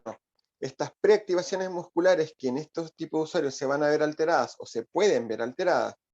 La precontracción del constrictor faríngeo superior, la precontracción de la musculatura suprayoidea y este preestablecimiento de estos patrones de retracción de la base de la lengua. Por ende, los usuarios con espasticidad ya parten desde un nivel más bajo por la falta o disminución de este tipo de precontracciones. Segundo, la elevación del velo del paladar. Se tiende a ver afectada porque la musculatura velar tiende a evidenciar estos patrones de hipertono. Se tiende a generar debilidad uni o bilateral, dependiendo del caso, y por ende se restringen estos patrones de desplazamiento. ¿Cuál es el mejor ejemplo? Por ejemplo, el habla de este tipo de usuarios, que tiende a la hipernasalidad muchas veces porque no se logra generar este patrón de desplazamiento, de rango de movimiento y cierre adecuado para el habla. En la deglución ocurriría lo mismo, no tenemos un patrón total de cierre o podríamos tener un cierre pero con menor fuerza como consecuencia de la debilidad generada por la hipertonía. En el caso de la retracción de la base de la lengua, se podría manifestar una restricción de movimiento por este excesivo tono infra y la fijación del hueso yoides. Por ende, la retracción probablemente puede que no sea total. La anteriorización de la pared faríngea posterior podría verse también afectada, ¿cierto?, por este patrón, ¿cierto?, de inhibición previo, esta precontracción que no existe, y por el hipertono también propiamente tal que puede afectar la pared faríngea superior, y por ende, en este primer hito biomecánico tan importante para nosotros, que se encuentra compuesto por la retracción de la base de la lengua, elevación del velo del paladar, la anteriorización de la pared faríngea posterior y obviamente la apnea deglutoria, que es el primer evento fisiológico de la etapa faríngea, tenemos tres componentes de directa relación con la protección que se van o se pueden ver alterados: el cierre de la cavidad nasal, la retracción de la base de la lengua y la anteriorización de la pared faríngea posterior, que podría, ¿cierto?, evidenciar estos rangos de disminución asociados a esta hipertono y a la debilidad propiamente tal de cada uno de estos componentes. ¿Por qué esto es importante? Porque tenemos un segundo hito, constituido por la inversión epiglótica, por el cierre del vestíbulo faringio propiamente tal, el desplazamiento del complejo biolaringio y obviamente que está asociado a esta contracción de la musculatura suprayoidea. Ordenémoslo. ¿Cómo ocurre esto? La secuencia: la retracción de la base de la lengua, la anteriorización de la pared faríngea posterior, van acompañadas del ascenso del complejo biolaringio. Retracción lingual, anteriorización faríngea, elevación del complejo biolaringio. Estos tres eventos, dependientes de esta contracción suprayoidea, una musculatura que se encuentra inhibida por los patrones de respuesta a la espasticidad, van a incidir en que tengamos, ya vimos, podríamos tener menor retracción lingual, menor anteriorización. La inhibición supra genera patrones de alteración o un patrón de menor desplazamiento del complejo biolaringio. Y por ende, estos tres componentes tan importantes para la inversión epiglótica se van a ver disminuidos y podríamos tener una inversión epiglótica parcial, no total, que va a afectar a la protección de la vía aérea. ¿Por qué? Porque los tres elementos que generan de forma como un rol primordial o principal la inversión epiglótica son precisamente la tracción y el empuje que genera la retracción de la base de la lengua, anteriorización de la pared faríngea posterior y elevación del complejo biolaringio. Si cualquiera de ellos tres disminuye, la presión, ¿cierto?, va a ser menor y la inversión epiglótica se va a ver alterada. Si se alteran los tres, va a estar más alterada la inversión epiglótica y se altera el cierre de la vía aérea. Cuando nos situamos en un usuario con espasticidad, sabemos que hay componentes que van a limitar esto. Por ejemplo, desde el punto de vista de la retracción lingual, ya lo hemos analizado. Una lengua en retracción por activación de la musculatura infra, fijación del yoide. La musculatura asociada a la pared faríngea posterior, incidida por la cincha del buccinador, que va a tener un menor grado de precontracción, y aparte de esto, va a estar limitada por el propio hipertono. ¿Qué ocurre a nivel de la cadena de control del complejo biolaringio? Pensemos, la musculatura infra tirando hacia abajo, fijando el hueso yoides. La musculatura supra inhibida, por ende, este hueso yoides y el complejo biolaringio va a tener un menor, muy bajo rango de desplazamiento, el cual va a incidir sobre la protección de la vía aérea. ¿Por qué? Porque incide sobre este mecanismo de elevación, propiamente tal, que es un mecanismo también de protección, pero a la vez incide sobre la inversión epiglótica. Eso es básicamente un análisis más biomecánico. Ahora, si pensamos en todos estos componentes, nuevamente, uno de los componentes más importantes para poder liberar todas estas cadenas es precisamente regular la cadena supra-infra, la musculatura supra e infrayoidia, es decir, las cadenas de control del complejo biolaringio. ¿Qué debo hacer? Fortalecer la musculatura supra, pero primordialmente inhibir la musculatura infra. Nuevamente, ¿dónde está el foco en nuestra intervención? Si integran este componente, intégrenlo en su intervención. ¿Cómo puede inhibir la musculatura infra? Por ejemplo, desde aspectos tan random como el uso de vendaje neuromuscular con estrategias inhibitorias, hasta vibración de baja frecuencia. Alguien más con un trabajo un poco más pro, electroestimulación, mediado por electroestimulación tipo TENS. Uso de calor también tiende a favorecer la inhibición. Busquen estrategias.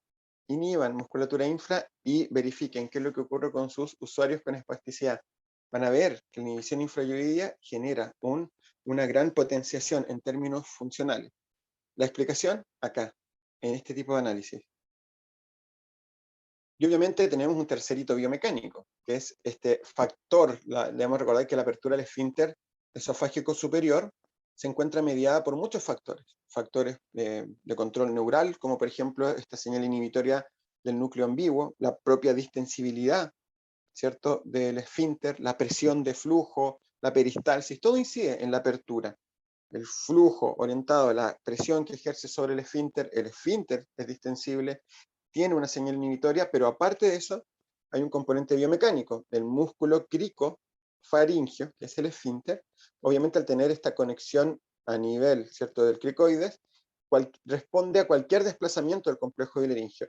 Si el complejo bilaringio en la dilución se eleva y adelanta, distiende el esfínter y disminuye, al distenderlo, la presión radial, disminuye la presión necesaria para pasar a través de él. Por ende, tenemos otro ejemplo de cómo se interconectan biomecánicamente cada uno de estos elementos. Y si yo tengo menor desplazamiento del complejo biolaringio, incido sobre la apertura. Es decir, ahora es cuando puedo entender desde esta aplicación el por qué se generan todas y cada una de estas tipos de manifestaciones. ¿Cuál es la pregunta acá? ¿Todos los usuarios presentan esto? No. No todos los usuarios con espasticidad pueden presentar esto. ¿Por qué? Porque dependen de la severidad. ¿Y de qué depende la severidad? De componentes ya mucho más de base. El tipo de lesión, el tipo de características, la extensión, etc. Pero, sabemos algo. Todos los usuarios con espasticidad, en estricto rigor, pueden evidenciar estos componentes como los que estamos describiendo, dependiendo de estas características propias ya del subtipo de lesión, extensión, etc., vamos a saber si es que este tipo de alteración va a ser, ¿cierto?, más prolongado en el tiempo, por un menor o un periodo acotado de tiempo. Podríamos saber la severidad, mediante la severidad, ¿cierto?, de la incidencia sobre el tono muscular, podríamos proyectar las manifestaciones clínicas del usuario. De hecho, hay un ejemplo que es muy bueno y que lo dimos en alguna charla previa.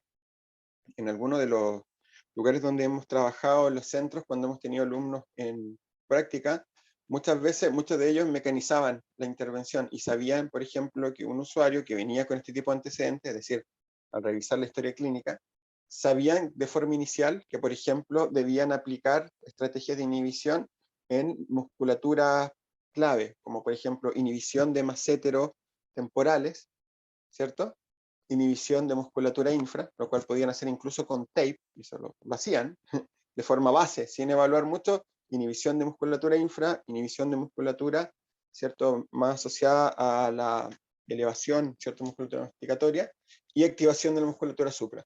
Eso como regla. Eso podían hacerlo como forma estándar. ¿Por qué? Porque sabían que la espasticidad genera siempre activaciones en los mismos grupos musculares e inhibiciones de los mismos grupos musculares, tal como ocurre, perdón, en el patrón flexor. Por ende, siempre los usuarios con espasticidad, sea cual sea el grado o la severidad, va a tener hipertono en temporales maseteros, pterigoides mediales, pterigoides laterales, por ejemplo, la musculatura facial y la orbicular. Va a tener inhibido la musculatura supra, va a tener activada la musculatura infra, va a estar muy activada la musculatura lingual. Entonces, esto es lo que nosotros tenemos que integrar como caracterización. Eso siempre ocurre.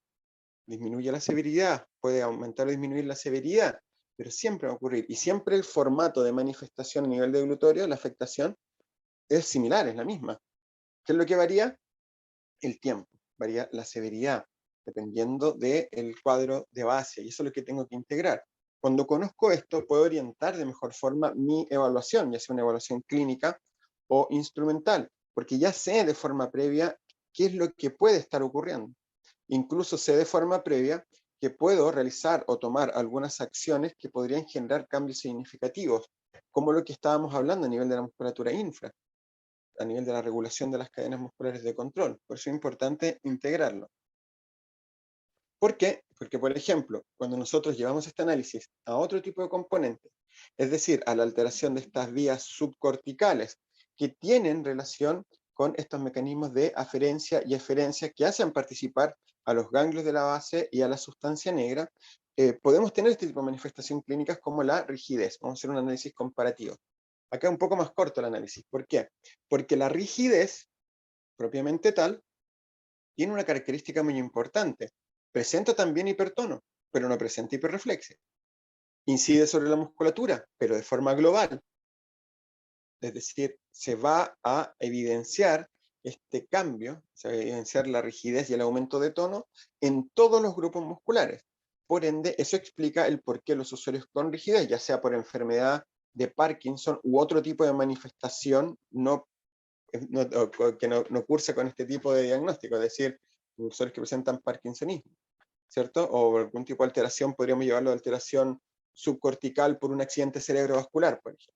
Tener este tipo de manifestación clínica no presenta el mismo tipo de patrón, ¿cierto? De manifestación de la alteración del tono muscular, no presenta el patrón flexor. Los usuarios con este tipo de alteración, con rigidez, no presentan un patrón flexor. De hecho, en la imagen tenemos una muy buena representación. Tienden a tener una manifestación a nivel del tono, del control postural, del control cráneo-cervical, del control estomatognático totalmente distinta a los usuarios con espasticidad. ¿Dónde se encuentra esta diferencia? Es que si bien la rigidez genera hipertono, este tiene o tiende a verse representado en todos los músculos de forma global. Ya no hay una selectividad. Los usuarios con rigidez no presentan, por ejemplo, tampoco hiperreflexia, porque no tiene relación esta alteración con las vías que se asocian al control de la respuesta refleja. Es interesante acá también cómo se genera una manifestación característica, pero que desde el punto de vista nuestro es importante porque esta incidencia global sobre todos los grupos musculares de control genera también cambios a nivel del control postural global, cambios en el posicionamiento de la cabeza en el espacio, genera cambios a nivel del control estomatognático y una importante diferencia respecto a la espasticidad. La rigidez afecta a todos los músculos. Destacando en este sentido un hecho bastante particular. La rigidez propiamente tal y sus mecanismos de incidencia, tanto a nivel muscular como a nivel macro, van, ¿cierto?, a cursar con manifestaciones particulares, tanto a nivel del control postural global como a nivel de las unidades funcionales estomatognáticas, es decir, sobre sus mecanismos de estabilización y sobre sus mecanismos de control funcional, donde el principal, ¿cierto?, agente diferenciador lo estructurará esta manifestación clínica sobre el tono muscular, una manifestación global. Todos los músculos, todos los componentes musculares tienden a activarse, tienden a reflejar esta tendencia al hipertono y por ende la incidencia final sobre ¿cierto?, los distintos mecanismos y las distintas unidades, es bastante característica y atingente a este subtipo de alteración. Por esto es que la rigidez se asocia a la presencia de estos mecanismos de activación, tanto de agonistas como de antagonistas, los cuales tienen relación con este signo de apertura en rueda dentada o con restricciones, ¿cierto?, de movimientos asociadas a las distintas estructuras. Restricciones de movimiento cráneo-cervicales, restricciones de movimiento a nivel del complejo iolaringio, iolingual, cráneo-mandibular, etc. Esa es básicamente una gran característica distintiva de este componente y que nos sitúa en un hecho bastante particular. Obviamente, su incidencia a nivel, ¿cierto?, de glutorio va a ser característico para esta función, donde a nivel de la ingesta de líquidos, a nivel de la etapa preparatoria oral, todos los subcomponentes fisiológicos y biomecánicos de la etapa preparatoria oral, es decir, esta etapa de contención anterior, van a estar siendo influenciados por este aumento de tono global. Es decir, va a tener una posición o un posicionamiento del maxilar inferior en cierre, con un cierre anterior lateral, ¿cierto?, que probablemente esté mediado por la presencia de este hipertono o probable debilidad asociada a el hipertono propio de este tipo de alteración, por ende podría tener escapes anteriores, laterales, donde la contención anterior va a estar siendo influenciada por este patrón de rigidez y de disminución del rango de movimiento, que es lo que vemos acá. Estos usuarios, si bien presentan un aumento de tono de todos los componentes, incluyendo la musculatura supra, la musculatura infrayoidea tiende a tener o a representar un grupo muscular de mayor magnitud, de más masa muscular, más potencia, por ende tiende a ganar un poco en esta pelea con la musculatura supra que está hiperactivada, y se tiende a fijar el hueso yoides también un poco en descenso. Se fija, descenso, fijación. También hay una acción bastante interesante a la musculatura suprayoidea posterior que tiende también a llevar a cierto patrón de retrusión y se genera esta fijación. Tanto los componentes suprayoideos anteriores como posteriores y los infrayoideos están reflejando este aumento del tono muscular, donde el yoides se tiende a fijar y al restringir este movimiento limita también este patrón de elevación de la base, ¿cierto?, propio o necesario para también esta postura lingual de contención anterior, con la base en elevación, el ápice en descenso. Se alteran estos componentes. ¿Cuál es la diferencia acá? En que acá la restricción de movimiento se asocia a la activación de todos los elementos que van a participar del control iolingual, que es un aspecto muy interesante de integrar, donde obviamente vamos, ¿cierto?, o podemos ver estas descripciones asociadas, ¿cierto?, a la etapa preparatoria oral, pero que tienen como base este componente, ¿cierto?, que estamos describiendo, y que en términos de la propulsión también generan dificultades, ya que, nuevamente, si bien estos componentes o subcomponentes funcionales se tienden a sostener en términos de la elevación y esta postura en reposo del maxilar inferior en elevación, donde el cierre anterior, lateral, ¿cierto?, ya presentan estas manifestaciones que hemos descrito. Acá la principal manifestación está en términos de la limitación en el rango de movimiento, nuevamente de la unidad iolingual, para este movimiento de elevación del ápice y anteriorización y presión, ¿cierto?, isométrica. ¿Por qué aquí se ve, ¿cierto?, afectado este componente? Porque al estar, ¿cierto?, con esta restricción en el rango de movimiento, probablemente los niveles con que la lengua pueda adelantarse y elevarse se vean afectados. También la rigidez y el hipertono va a incidir sobre el nivel de presión, incidiendo sobre la presión conjunta y la contracción conjunta de la musculatura suprayoidea. Por ende, acá tenemos, ¿cierto?, otro nivel, ¿cierto?, y de nuevamente se ve reflejada esta interacción. Cuando lo llevamos a la ingesta de sólidos, ocurre básicamente lo mismo. Se tienden a ver, ¿cierto?, asociados a la rigidez, limitaciones relativas a las dificultades asociadas al rango de movimiento. Rigidez, aumento de tono, multicomponentes a nivel macro, dificultad asociada al rango de movimiento. Y por ende, estos patrones asociados tanto al transporte 1 como a la masticación, ¿cierto? Como también, ¿cierto?, ocurre a nivel de la etapa de transporte 2, ¿cierto?, que es lo que vamos a estar viendo a nivel de la propulsión de sólidos, van a estar caracterizados por las restricciones de movimientos que para la etapa de transporte 1 requieren de un cierto patrón de apertura y cierre para la recepción del contenido y esta anteriorización y posteriorización del contenido por parte de la lengua, que a la vez, ¿cierto?, durante la masticación requieren de estos movimientos linguales y de la unidad craniomandibular, que también van a evidenciar este patrón de restricción del rango de movimiento y que a nivel de esta etapa 2 de esta propulsión vuelven a manifestar estos signos que describimos también en la ingesta de líquidos. Restricción de movimientos como un componente de trascendental importancia. Pero, ¿cuál es la característica de este tipo de alteración? Es que básicamente están todos los músculos en activación, todos con aumento de tono. Y por ende, bajo esta característica en particular, para su intervención se va a requerir netamente de estrategias que posibiliten regular estos patrones de interacción muscular, es decir, regular el tono, tendiendo a inhibirlo, para de esa forma potenciar estos componentes funcionales, dependiendo a la vez de otros componentes anexos, donde destaca, ¿cierto?, la índole, la característica de base de esta alteración que cursa con rigidez, esta alteración subcortical de estas vías asociadas a la sustancia negra, tienen relación con una alteración neurodegenerativa o es una alteración de un subtipo más agudo. Los objetivos de intervención, la evolución y el pronóstico es distinto para cada contexto y eso también lo debemos integrar. Desde el punto de vista faringio, ¿cierto? Desde el punto de vista de la respuesta motora orofaringia, obviamente esta manifestación clínica tiende a asociarse a la interrupción de diversos componentes.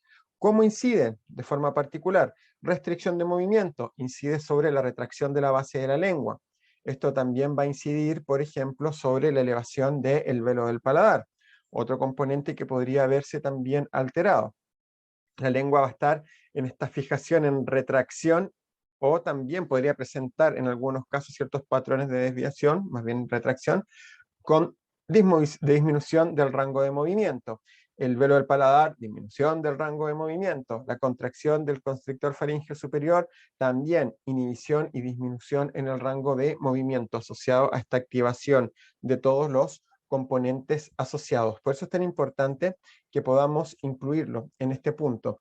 Cuando nosotros vemos estos elementos, que es lo que estamos viendo acá en la imagen, básicamente tenemos algunos aspectos muy interesantes de integrar. Acá, en la respuesta motora orofaringia, en el segundo hito biomecánico, en estos componentes que vienen desde el punto 5, desde la contracción suprayoidea hacia la inversión epiglótica, obviamente es donde se ven las principales diferencias.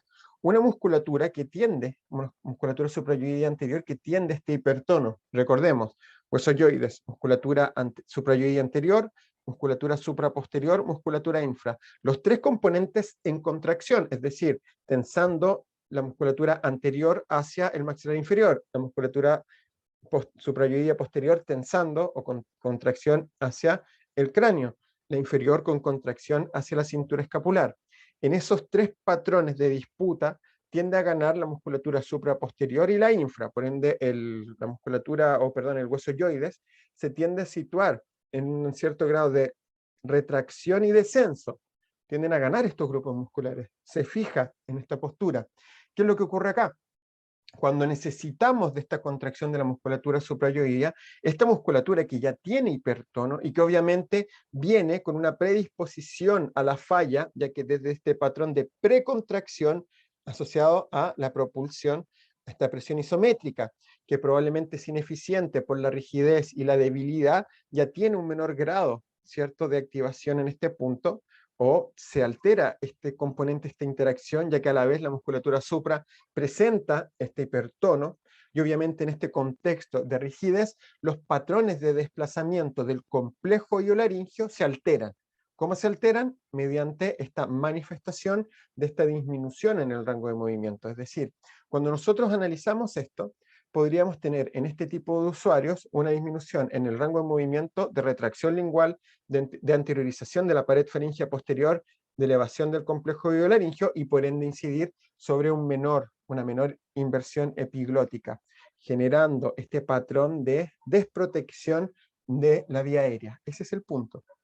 Obviamente se inserta en esto el cierre del vestíbulo laringio, que podría evidenciar a lo mejor un patrón de cierre ineficiente.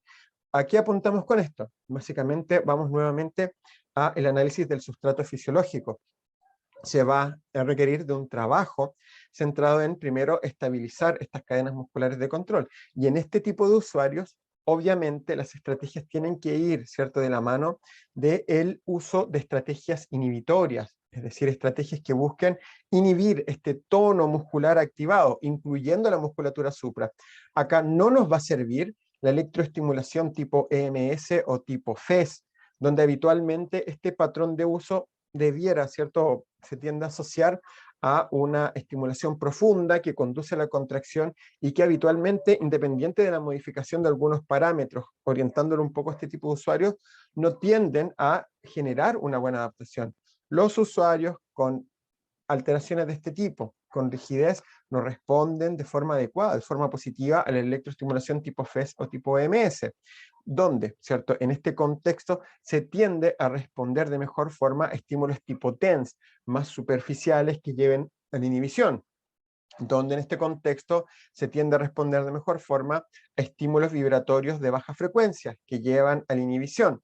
Por ende, en este tipo de usuarios es donde debemos plantearnos como objetivo básicamente inhibir cadenas musculares. Este tipo de usuarios en particular responden muy bien a la inhibición de cadenas musculares, sobre todo a la inhibición infra. Al parecer, la inhibición infra conduce a una respuesta en cadena de regulación de las cadenas supra e infra y a las cadenas de control del complejo oiolaringio. Una acción por inervación recíproca. Así se llama esto cuando busco intervenir sobre la cadena. Cambio lo supra, regulando lo infra. Inervación recíproca. Regulación por inervación recíproca. Por ende, este tipo de usuarios, ¿qué es lo que requiere? Básicamente de estrategias inhibitorias que permitan, ¿cierto?, regular estas cadenas musculares de control.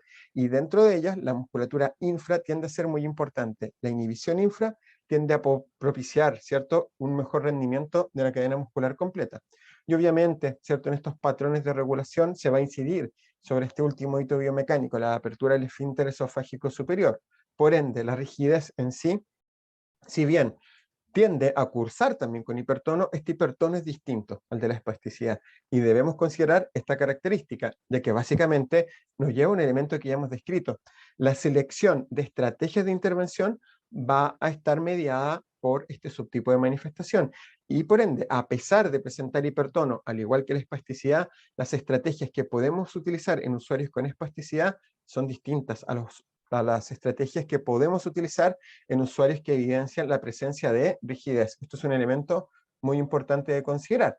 Y por ende, cuando nosotros llegamos a este análisis final, a estas interrelaciones funcionales, vemos que la intervención de estos subtipos de usuarios requiere, primero, del conocimiento de todos estos componentes fisiológicos y biomecánicos, requiere de la integración de las posibles manifestaciones clínicas de la alteración de los mecanismos de control neuromuscular y de su incidencia directa sobre estos elementos para poder generar este perfil característico y generar una proyección hacia los componentes posteriores.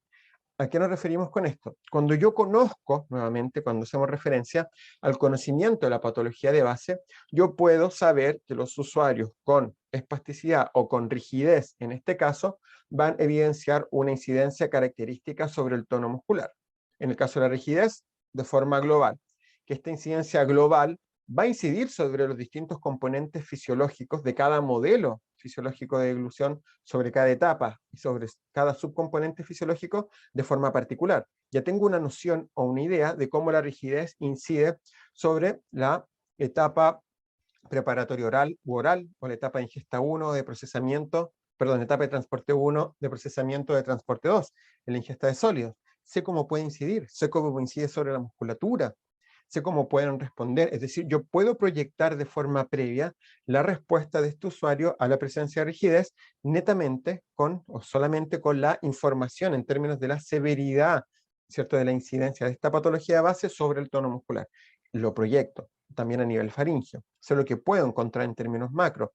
Por ende, esta proyección a mí me sirve para el establecimiento de esta solidez teórico y práctico, esta conjunción entre este conocimiento y la información que puedo ver a nivel de los patrones de evaluación clínica. Cuando veo la evaluación clínica, yo ya tengo una noción de lo que puedo encontrar a nivel, ¿cierto?, oral o a nivel faríngeo. Incluso, cuando evalúo a usuarios solo con evaluación clínica, ya puedo tener un muy buen perfil, ¿cierto?, previo de qué es lo que puedo encontrar. E incluso esta información la puedo verificar con la evaluación instrumental. ¿Qué es lo importante de esto? Mientras más conozco la patología de base, con todos los elementos que involucra de fondo, mejor va a ser esta proyección hacia la evaluación clínica y obviamente hacia la evaluación instrumental. Por ende, este elemento es de trascendental importancia para mí, ya que en la medida que tengo más restricciones en el acceso a evaluación instrumental, puedo generar una mejor evaluación, incluso teniendo de forma única la evaluación clínica, mientras más conozco la patología de base. Cuando tengo la evaluación instrumental es genial, lo tengo, y eso me sirve mucho, pero cuando no lo tengo, cobra mayor importancia el conocimiento de estos componentes. Y si llevamos esto a otro contexto, si nos lo sacamos desde lo neurológico, podemos integrar otros tipos de análisis. Desde esta perspectiva centrada en la práctica basada en la evidencia, podemos irnos a un contexto no neurológico, que sería este tercer ejemplo, sacando alteraciones de motoneurona superior, sacando alteraciones subcorticales, es decir, saliendo de lo neurológico, podemos llevar también este análisis hacia la deglución del adulto mayor y la posible, ¿cierto?, manifestación patológica de la sarcopenia.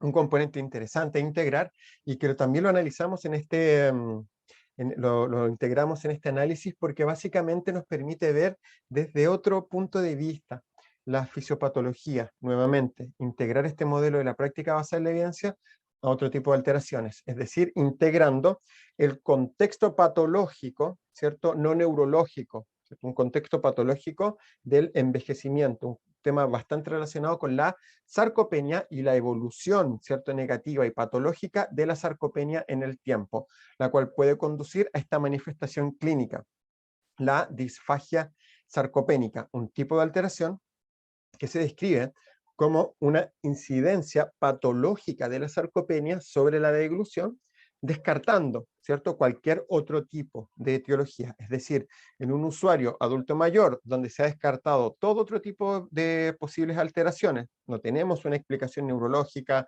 estructural, por ejemplo, ¿cierto? Y donde la única posibilidad, ¿cierto?, de que esta alteración deglutoria se esté manifestando sea, ¿cierto?, una incidencia negativa de la sarcopenia, es lo que nosotros podríamos definir como una disfagia sarcopénica propiamente tal.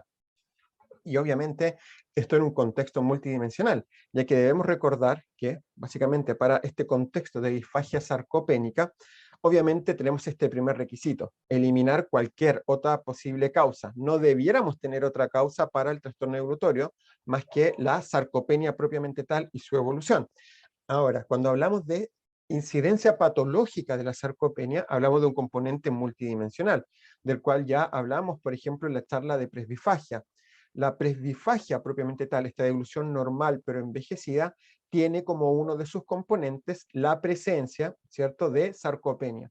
Un proceso que inicia en edades muy tempranas, cerca de los 40 años, y cuya velocidad de incidencia tiene directa relación con algunos componentes intrínsecos al sujeto, es decir, la sarcopenia y su velocidad de incidencia dependen de algunos componentes, a nivel macro, por ejemplo, de la actividad física, a nivel particular estomatognático, por ejemplo, de los patrones, ¿cierto?, de mantención de salud oral, de intervenciones odontológicas, de la presencia o ausencia de piezas dentarias, de la posibilidad de acceder a intervención odontológica, de la implementación en algunos casos de prótesis removibles o fijas y al uso cotidiano de estas, a la mantención, por ejemplo, de la deglución en todas sus manifestaciones y contextos, es decir, no excluyendo algunas consistencias como ocurre con algunos sujetos desdentados, que al perder un número importante o todas sus piezas dentarias, eliminan, por ejemplo, los contenidos sólidos, disminuyendo los patrones de masticación, conduciendo a una mayor incidencia, una mayor velocidad de incidencia de la sarcopenia sobre la musculatura craniomandibular y craniofacial y obviamente sobre el sistema estomatognático. Es decir, la sarcopenia y la evolución de la sarcopenia depende del uso que yo doy a estos componentes musculares. por eso tenemos estas campañas, ¿cierto?, de adulto mayor sano, con mayor actividad física, la mayor posibilidad de acceso a intervenciones odontológicas y obviamente una mayor posibilidad de disminuir la velocidad de incidencia de la sarcopenia. Cuando esta sarcopenia incide, ¿cierto?, de forma significativa, puede conducir a este contexto de disfagia sarcopénica, ¿cierto?, que sale de esta deglución normal pero envejecida y lleva o sitúa al adulto mayor sin tener otro tipo de alteración de base, más que la evolución negativa de la sarcopenia, a un contexto patológico. Y este contexto patológico mediado por la sarcopenia se llama disfagia sarcopénica y tiene toda esta incidencia que va a ser, ¿cierto?, negativa para el sujeto. Por eso es importante que integremos, ¿cierto?, estas visiones. Hoy lo hemos visto desde un contexto neurológico, con la presencia de alteraciones de la motoneurona superior, con la presencia de alteraciones, ¿cierto?, subcorticales que cursan con rigidez. Podemos integrar este tercer elemento, la disfagia sarcopénica. Podemos ver estos componentes de esta visualización desde una evolución negativa a nivel de estos cambios musculares, pero que es bastante interesante desde un punto de vista clínico. Cada manifestación tiene una orientación bastante particular desde la base. El conocimiento de la patología de base es el que me permite extrapolar las posibles manifestaciones clínicas. Y esto tiene una característica muy particular, ya sea desde un componente neurológico hasta un componente más propio, ¿cierto?, del envejecimiento, como ocurre con la presbifagia y sus modificaciones, la modificación de esta deglución normal, pero envejecida, o el contexto patológico, la disfagia sarcopénica. Mi conocimiento de cada uno de estos componentes y de la respuesta de los sistemas, ¿cierto?, fisiológicos y biomecánicos al envejecimiento o a las alteraciones, ¿cierto?, neurológicas o a la incidencia patológica de la sarcopenia sobre la deglución. Mi conocimiento sobre estos componentes me permite tener una imagen previa a la evolución y a la evaluación de deglución de forma previa a la evaluación clínica instrumental, perfectamente con la información de base, con la información relativa a la historia clínica del usuario, con la información relativa a la severidad de la incidencia de estas manifestaciones clínicas de forma macro sobre el usuario, a una evaluación inicial, sin necesariamente evaluar la deglución, es decir, solo el examen físico, podríamos estimar cómo va a incidir este patrón, esta alteración sobre la deglución. Y esto es muy importante, ya que me permite conducir de mejor forma la evaluación clínica y entregar y tener mejor información en términos de este tipo de evaluación y obviamente poder potenciar la información que vamos a tener para la evaluación instrumental. Debemos conocerlo. Desde este segundo punto de vista de la disfagia sarcopénica también debemos destacar que tenemos aspectos muy interesantes. La incidencia de la disfagia sarcopénica, ¿cierto?, obviamente tiene relación con este componente que vemos, ¿cierto?, en pantalla. La sarcopenia en sí incide en todos nosotros desde los 40 años en adelante. ¿Cuál es la diferencia? El uso. Miremos acá lo que tenemos en pantalla. Sarcopenia, aumento del tejido adiposo y conectivo, disminución de la sección transversal de los músculos, patrones de denervación muscular, atrofia de algunos músculos, incidencia global y focal, ¿cierto?, de este patrón. Se da en todos estos componentes.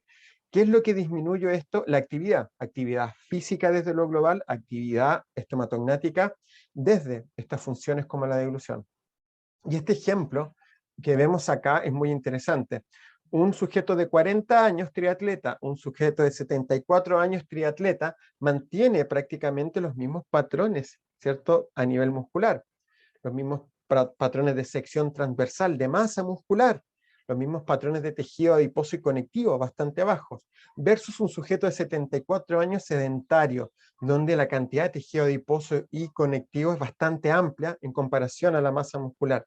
Esta diferencia que vemos acá desde el miembro inferior, ¿sí?, obviamente se replica a nivel de los otros componentes musculares, y esto es lo que evolucionaría o podría permitir una evolución negativa, este contexto que vemos al medio. Bajo uso, mayor velocidad de incidencia de la sarcopenia y mayor probabilidad de tener algún tipo de alteración deglutoria por una evolución negativa de la sarcopenia, es decir, una disfagia sarcopénica. Esto es interesante también. ya que si hablamos de disfagia sarcopénica, hablamos de que todos los componentes musculares van a estar presentando esta debilidad. ¿Debilidad por qué?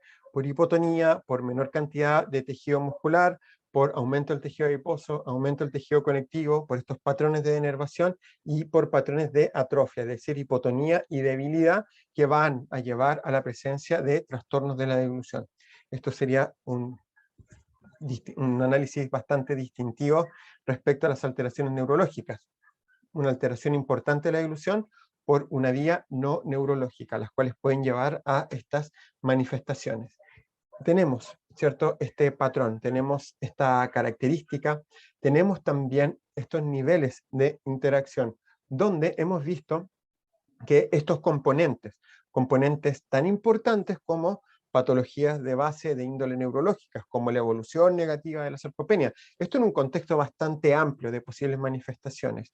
Básicamente tienen algunos componentes que se entrecruzan. Específicamente en el análisis fisiopatológico es muy interesante ver cómo podemos seguir estos lineamientos de intervención.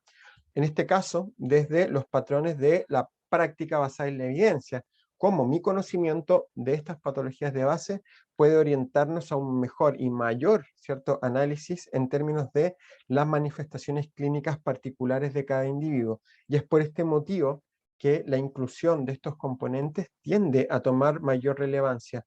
No debiéramos centrarnos en estas visiones un poco más tradicionales. Tendríamos mucho a definir alteraciones deglutorias por patología, de forma macro, ¿cierto? La presencia de alteraciones de la motoneurona superior lleva a alteraciones a nivel preparatorio oral, faríngeo, y estandarizar un poco estas manifestaciones. Lo importante no es tanto lo fisiopatológico, lo importante acá es llegar a un análisis mucho más acabado. La patología de base, tal como lo vimos en la alteración de motoneurona superior y en la rigidez, genera este tipo de manifestación sobre el tono muscular. Esta alteración incide de esta forma en las cadenas musculares. Las cadenas musculares van a reflejar este patrón, como el patrón flexor de la motoneurona superior.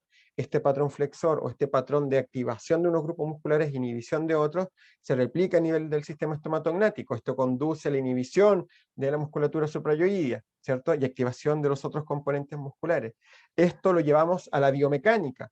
Cuando lo llevo a la biomecánica, lo extrapolo a cada subcomponente funcional o fisiológico de cada, ¿cierto?, etapa de la deglución, de cada modelo para ingesta de líquidos y de sólidos. Es decir, cuando nosotros hablamos de un contexto fisiopatológico, solo con una descripción de qué es lo que ocurre por etapas, probablemente perdemos este análisis un poco más complejo. ¿Y qué es lo que tengo que tener para esto? Debo primero conocer todos los componentes asociados desde la norma, ¿sí?, desde la base de la ejecución normal de la deglución, integrar las posibles alteraciones de los sistemas de control neuromuscular, la incidencia del envejecimiento, otros tipos de alteraciones a lo mejor más estructurales, patología de base, su incidencia sobre cada componente biomecánico asociado a cada subcomponente funcional de cada etapa de la deglución, de cada modelo, ¿cierto?, de deglutorio, ingesta de líquidos, ingesta de sólidos. Desde este análisis yo puedo tener una mejor representación y una mejor base para hacer esta integración de este conocimiento con la información particular del individuo, de cada sujeto. La solidez teórico-práctica y la proyección de esta información hacia el desarrollo de programas de intervención.